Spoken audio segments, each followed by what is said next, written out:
85% of serial killers are male, one of these being Luis Alfredo Garavito. Luis Garavito was born on January 25th, 1957, and grew up in western Colombia. He was born to an abusive set of parents and was the oldest of seven children. His father was known to beat his mom even during pregnancy. Garavito was abused by his father as well as several of his neighbors at a very young age. Rumor has it he was sexually assaulted by his parents as well.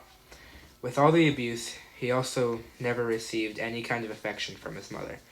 Home wasn't the only place abuse happened. He also was beat by teachers, which led him to drop out of school at the age of 11.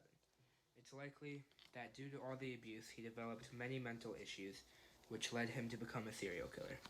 Garavito's first arrest was at the age of 16. He was accused of molesting a young girl, but was released after talking himself out of it. This was the only time he had attempted to sexually assault a female.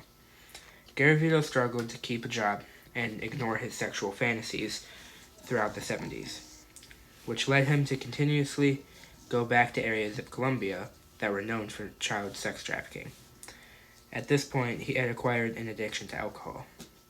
In the 1980s, the nature of his sexual addiction intensified.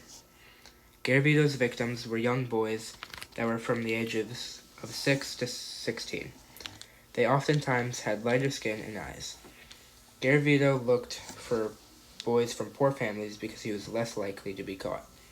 He would draw children in by dressing as a monk, a homeless person on the streets, or offering them food and a drink. Then he would kidnap them and rape or assault them. Also at this time, his acts of sexually assaulting children became torturing them. Once he realized the torture he was doing, he put himself into a psychiatric hospital for a month. During his stay, he was prescribed medication for his depression. But depression wasn't the only thing he had. Garavito also had psychosis and paranoia. Garavito's worst crimes were yet to happen. In the years of 1986 to 1992, he began to have a strong interest in mass murderers, including Hitler. This interest is what may have tipped him over the edge to become a killer. In 1992, Garavito killed his first victim, Juan Carlos. Garavito claimed to have a demonic voice influenced this murder.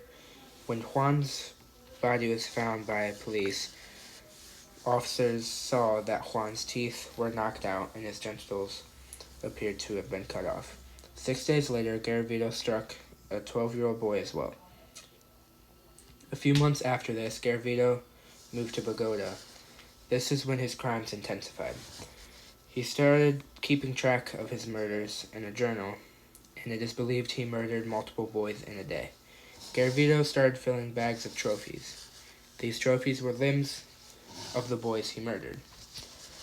Once these were too full, he would drop them off at a relative or his girlfriend's house. He had many run-ins with the police, but it wasn't until 1998 when he was caught. In 1998, police discovered the bodies of 3 children in the span of 2 days. At the crime scenes, police found notes which had led them to Garavito's girlfriend's house. When Garavito's girlfriend was approached by the police, she handed them a bag of his trophies. Police waited for Garavito to show up to his Bogota residence. Garavito was taken into custody on April 22, 1999, and was pinned to a massive list of murders. Garavito realized he had nowhere to run and confessed to killing 140 children. His DNA was also matched to empty liquor bottles and other evidence found on the crime scenes. His underwear was also found at the crime scenes, as well as a pair of his shoes. Garavito was sentenced for 189 murders, but it was suspected that he had actually murdered over 300 children. In America, serial killers oftentimes get life in prison, but this is different in many places around the world. In Colombia, one couldn't serve a lifetime sentence. Garavito was sentenced officially in 2000 to serve 1,853 years and 9 days behind bars. The laws in Colombia only allowed a 40-year sentence. Because Garavito cooperated and confessed, his sentence was reduced to 20 years. He was set to be eligible for parole as early as 2023. Some thought that letting a killer out on parole that soon was ridiculous, but Garavito earned the opportunity of being let out on parole because while he was behind bars, he had good behavior and didn't participate in anything that would extend his time in prison. While in prison, he was diagnosed with leukemia, which took his life on October 12, 2023. He died inside of a hospital in northern Colombia minutes before getting treatment. Most serial killers do something unique at the crime scenes or to their victims' bodies. This is called their trademark. Garavito's trademark is that he'd leave empty beer bottles near the victims, and he wrote handwritten letters that he'd leave at these crime scenes. To almost every victim, he would cut off a piece of them and keep it as a trophy. Most often, he would cut off young boys' genitals. To Garavito, abuse seemed normal. He grew up seeing people get abused, as well as getting abused himself. Although Luis Alfredo Garavito was not the most known serial killer, he still did unbelievable things.